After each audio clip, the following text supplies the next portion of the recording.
Friends, this is second part video of chapter number 4 history class 8.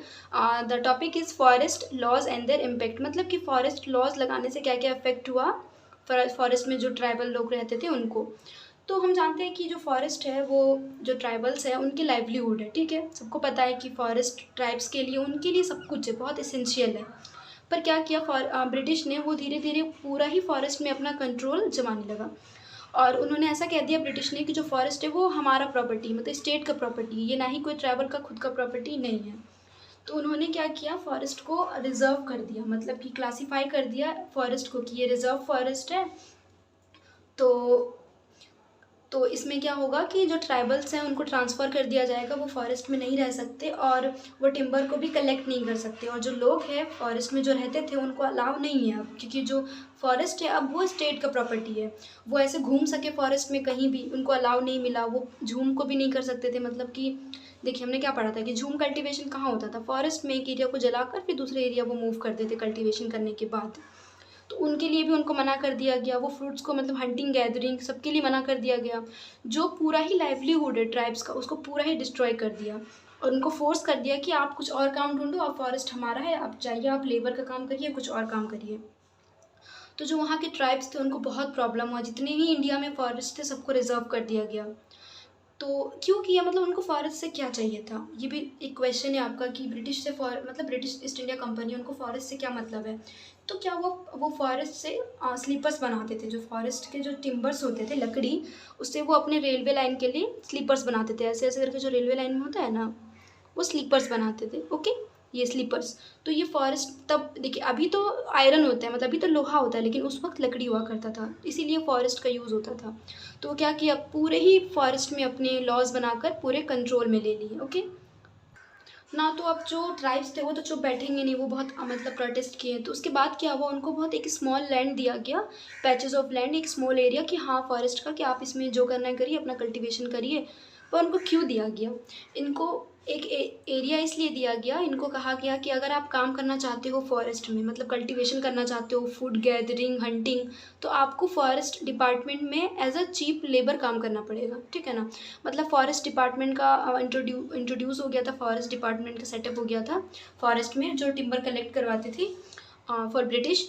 तो वहाँ पे labour की तरह आपको काम करना पड़ेगा, तभी आपको फॉरेस्ट में अलाउड होगा। ठीक है, तो बहुत सारे ट्राइब्स थे वो इस लॉ के अगेंस्ट हो गए थे कि नहीं, ये बहुत गलत हो रहा है हमारे साथ, जो हमारा खुद का लैंड है, हमारे जो ओरिजिनल इनहेबिटेंट है उनके डिसेंडेंट्स हैं हम, और ये हमारा हक है, इस लैंड पे हमारा राइट है, तो ये क्यों ऐसा कर रहे हैं। तो वो बहुत अगेंस्ट हो गए थे।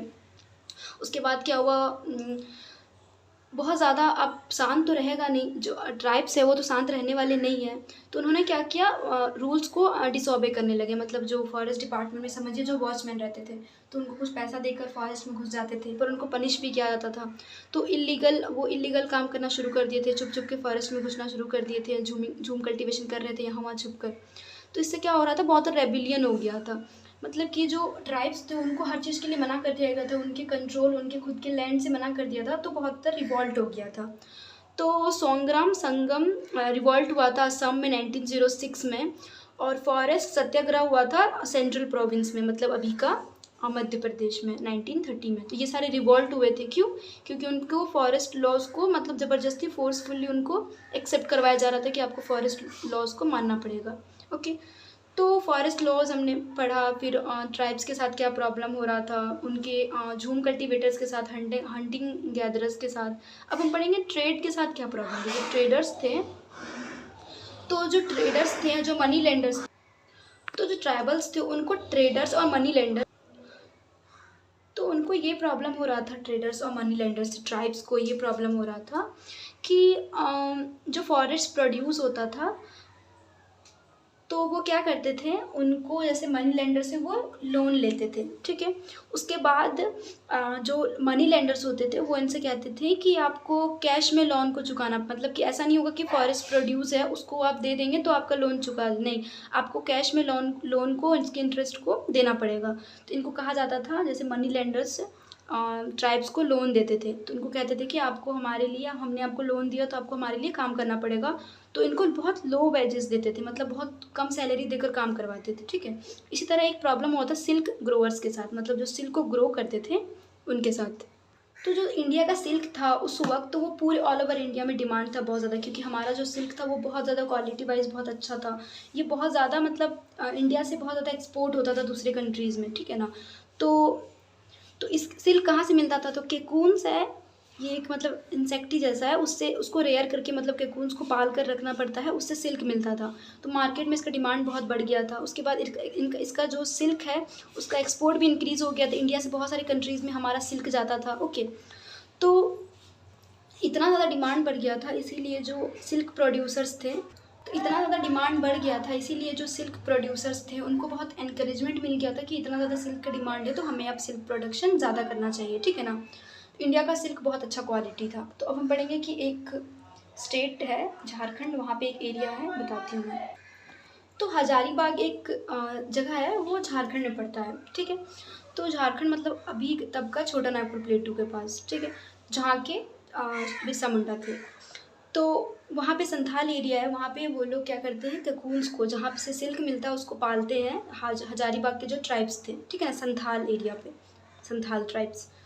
तो ये लोग क्या करते हैं, ट्रेडर्स उनको मतलब कि जो ट्रेडर्स थे, जो ट्रेडर्स मतलब जो उनसे सिल्क खरीदते हैं, वो इनको लोन देते हैं कि लीजिए आप लोन, और क्या करते हैं, ककून्स को लेते हैं, मतलब ये लोन देते हैं ट्राइब्स को और उनसे ककून्स लेते हैं। मतलब जो सिल्क ग्रोवर्स है उनको लोन देकर उनसे ककून्स को लेते थे, मतलब सिल्क को।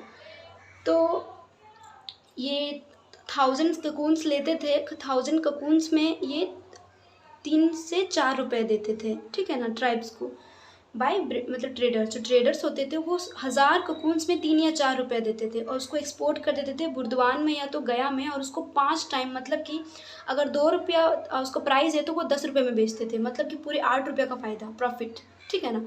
तो ऐसा वो करते थे और इनको बहुत कम पैसा देते थे। जो सिल्क को ग्रो करते थे हजारीबाग में उनको बहुत कम पैसा देते थे, और जो मिडिल में ये थे वो बहुत पैसा कमाते थे, ट्रेडर्स, बहुत प्रॉफिट होता था इनका। और जो सिल्क ग्रोवर्स था उनका जो अर्निंग है वो बहुत कम हो गया था। तो और ट्रेडर्स का प्रॉफिट बहुत ज़्यादा बढ़ गया, इसीलिए जो वहाँ के सिल्क ग्रोवर्स थे वो उनको ऐसा लगने लगा कि जो ट्रेडर्स है, जो मनी लेंडर्स है, ये हमारे लिए आउटसाइडर्स है, ये हमारा दुश्मन है, ठीक है ना। तो वो एनिमीज समझने लगे थे कि ये हमें इतने कम में हमसे लेकर वो ज़्यादा दामों में बेच देता है, प्रॉफिट कमा लेता है और हमें कम पैसा देता है। तो इसीलिए उनकी नज़र में थोड़ा एविल, मतलब एविल था कि हाँ हमारे लिए दुश्मन है।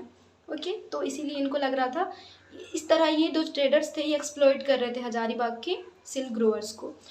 तो द सर्च फॉर वर्क, मतलब कि जैसे जो फॉरेस्ट लॉज लगा उसके बाद इनको दूसरे फॉरेस्ट में, तब इनको इनका राइट्स ख़त्म हो गया तो इनको दूसरा काम के लिए इनको सर्च करना पड़ा कि हमें दूसरा काम करना पड़ेगा अब। तो फॉरेस्ट लॉज के बाद इनके ऊपर बहुत नेगेटिव इफेक्ट पड़ा, उनकी लाइवलीहुड चला गया, ठीक है। लाइवलीहुड मतलब जीवन जीने का सारा सब कुछ ख़त्म हो गया। फिर इनको अपने फॉरेस्ट से डिस्प्लेस कर दिया गया, मतलब ये फॉरेस्ट में लॉज लगाया गया कि ये रिजर्व फॉरेस्ट नाउ, आपको मूव करना होगा, और इनको फर्दर डिस्प्लेस्ड कर दिया गया। तो सिचुएशन बहुत ज़्यादा ख़राब हो गया। कैसे, देखिए, टी प्लांटेशन है असम में, तो बहुत सारे वर्कर्स क्या किए, अब मतलब जो फॉरेस्ट में डिपेंड थे वो प्लांटर बन गए, मतलब वो असम चले गए टी प्लांटेशन करने के लिए। कोई माइनिंग करने के लिए कोल माइन झारखंड में चले गए कि माइनिंग करना शुरू कर दिए, कोई ट्री प्लांट करना शुरू कर दिए, मतलब चाय, ठीक है ना, चाय की जो खेती होती है उसको करना शुरू कर दिए, कोई माइनिंग खुदाई होता है उसको करना शुरू कर दिए। मतलब जो फॉरेस्ट ट्राइब्स थे वो दूसरा काम करना शुरू कर दिए थे, क्योंकि उनके फॉरेस्ट का राइट सब कुछ ख़त्म हो गया था। तो ये जो ट्राइब्स थे ये कैसे खुद थोड़ी चले जाते होंगे कि हमें काम पे रख लो, हमें काम पे रख लो, नहीं। एक कॉन्ट्रैक्टर होता है जो ईस्ट इंडिया कंपनी या फिर जो सामने वाले लोग जिनको काम का ज़रूरत है, ये कॉन्ट्रैक्टर रिक्रूट करवाते हैं कॉन्ट्रैक्टर के थ्रू। मतलब कॉन्ट्रैक्टर क्या करते हैं, इनको साइन करवाते हैं कि हाँ मैं आपको इतना लेबर दे रहा हूँ आपको, और ये देते हैं टी प्लांटेशन में इतने सारे लेबर। और जो ये प्लांटर्स होते थे, जो माइनिंग में जो लेबर्स होते थे, उनको बहुत कम वेजेस मिलता था, उनको बहुत एक्सप्लॉइट भी किया जाता था, और इनको दोबारा अपना घर नहीं जाने दिया जाता था। मतलब कि ये कॉन्ट्रैक्ट कर लेते थे कि आपको 10 साल 20 साल यहाँ पे काम करना पड़ेगा, तो इनको बहुत ज़्यादा ह्यूमिलिएट करके बहुत एक्सप्लॉइट करते थे, ठीक है ना। तो नाउ अ क्लोजर लुक, मतलब हम अच्छे से देखेंगे कि जो ट्राइबल्स है वो हर जगह यही सिचुएशन था नहीं, कुछ कुछ ट्राइब्स थे जो रेबल पे उतर गए थे, मतलब जो चेंज हुआ था, जो लॉज, जो टैक्सेस बहुत ज़्यादा लिया जा रहा था, ठीक है, रेवेन्यू, और उनको अपने ही जगहों पे अपने ही खुद का काम करने के लिए मना किया जा रहा था, उनको बहुत एक्सप्लॉइट किया जा रहा था by the traders as well as money lenders. तो कुछ लोग रिवॉल्ट पे उतर गए थे कि नहीं अब हमें रिवॉल्ट करना है, ठीक है ना, तो बहुत सारे रिवॉल्ट हुए, जैसे कोल्स रिवॉल्ट हुआ था 1831-32 में, संथाल रिवॉल्ट हुआ था 1855 में, बस्तर रिवॉल्ट हुआ था 1910 में, एंड वॉलरी रिवॉल्ट हुआ था 1940 में। इसी तरह एक बड़ा सा मूवमेंट हुआ था, बहुत बड़ा मूवमेंट कह सकते हैं हम, बिरसा मूवमेंट, ये हुआ था छोटा नागपुर प्लेटू में। अब बिरसा से आपको समझ सकते हैं आप कि बिरसा मुंडा, तो जो बिरसा मुंडा थे ये लीडर थे इस मूवमेंट के, ये अगेंस्ट थे ब्रिटिश ईस्ट इंडिया कंपनी के, उनके जो लॉज है फॉरेस्ट लॉज लगा दिए थे उसके अगेंस्ट थे। तो बिरसा जी का जन्म हुआ था 1875 में, ठीक है ना, ये बहुत गरीब फैमिली में इनका जन्म हुआ था। अभी हम बिरसा मुंडा जी के बारे में सारा कुछ पढ़ेंगे, ओके। तो ये फॉरेस्ट में ही इनका मतलब ब्रॉटअप हुआ, ये पले बड़े फॉरेस्ट में, ठीक है ना, बोहोंदा जिसे कहते हैं, बोहोंदा फॉरेस्ट। फिर वो शिप को ग्रेस करते थे, मतलब शिप को चराते थे, और फ्लूट मतलब फ्लूट को बजाते थे, उसके साथ खेलते थे और डांसिंग भी करते थे आखड़ा, ठीक है। और तो इनको इनके पेरेंट्स को मतलब एक गरीबी इनके इनके तरफ आया, मतलब फॉर पोवर्टी की वजह से, गरीबी की वजह से इनके फादर को वो जो एरिया है उनका पहले वाला उसको छोड़ कर दूसरी जगह जाना पड़ा। तो फिर मतलब बिरसा मुंडा को अच्छा नहीं लगा कि क्यों हमारे साथ ऐसा हो रहा है।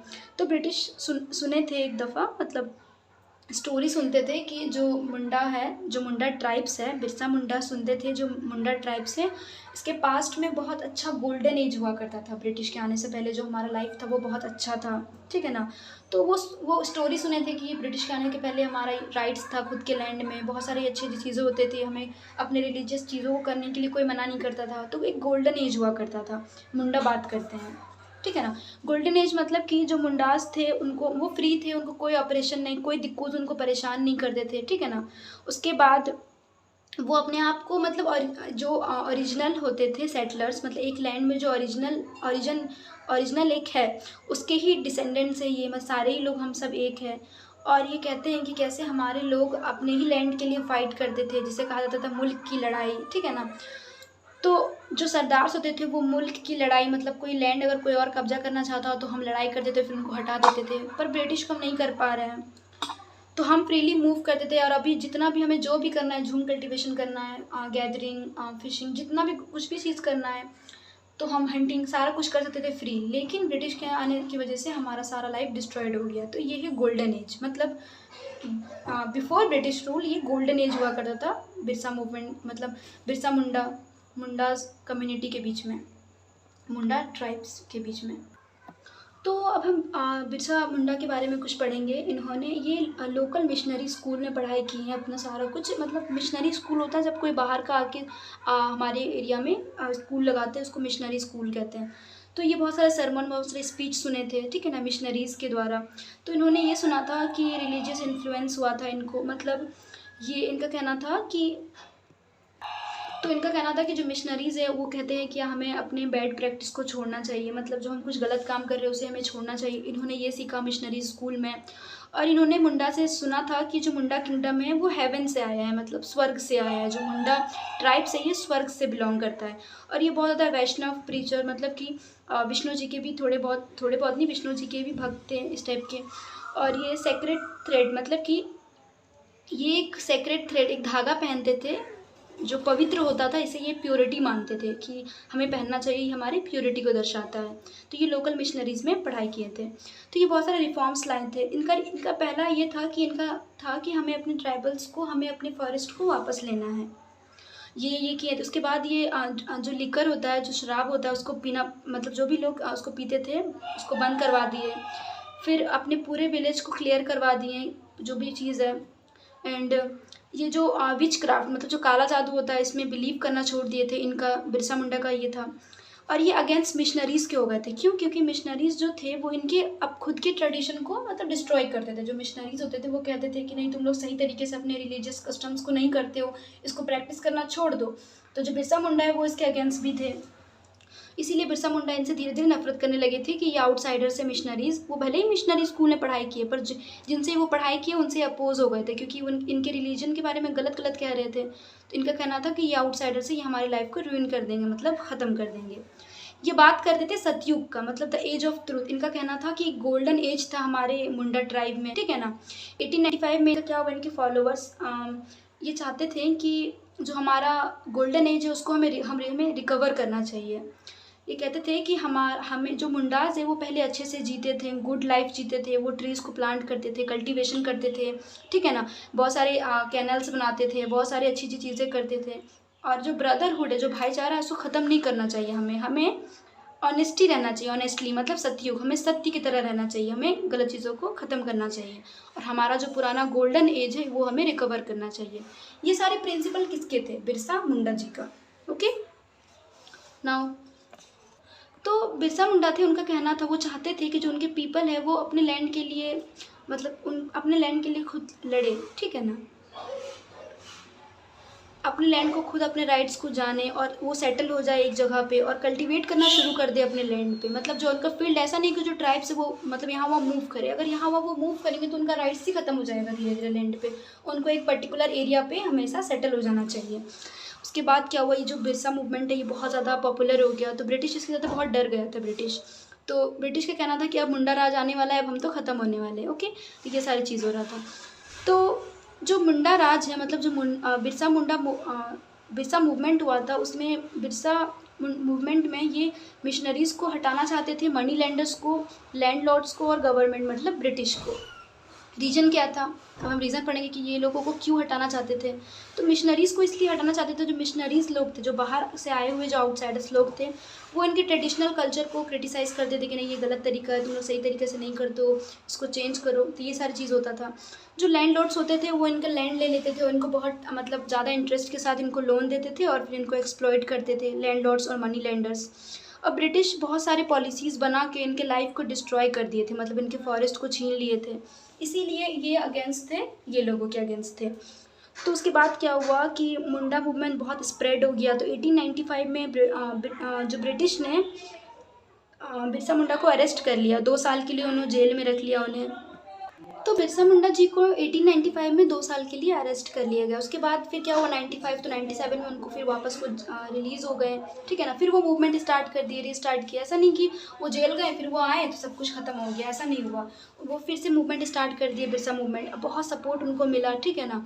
इनका कहना था कि हमें दिक्कूस को ख़त्म करना है, हमें रावण, मतलब दिक्कूस को रावण की तरह कहते थे कि हमें डिस्ट्रॉय करना है दिक्कूस को, मतलब ब्रिटिश को या फिर आउटसाइडर्स को। हमें अपना खुद का किंगडम स्टैब्लिश करना है, मुंडा राज, ऐसा कहने लगे।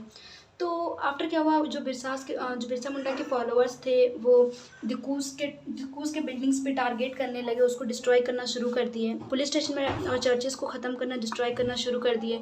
जो दिक्कूस है, जो आउटसाइडर्स हैं, उनके प्रॉपर्टी में रेड मारना शुरू कर दिए और उनके जो बिल्डिंग्स है वहाँ पे अटैक करना शुरू कर दिए, लैंडलॉर्ड्स और ज़मींदार्स के। और अपना एक वाइट फ्लैग को लहरा कर अब कहने लगे कि अब ये ब्रिटिश राज का सिंबल है। अब ब्रिटिश राज नहीं, सॉरी, मुंडा राज। ओके, ये मुंडा राज का सिंबल है, ब्रिटिश राज ख़त्म हो गया। तो ये वाइट फ्लैग को लहराने लगे। कौन? बिरसा मुंडा। जितने बिरसा मुंडा और उनके फॉलोअर्स थे, इस तरह उन्होंने जीत लिया।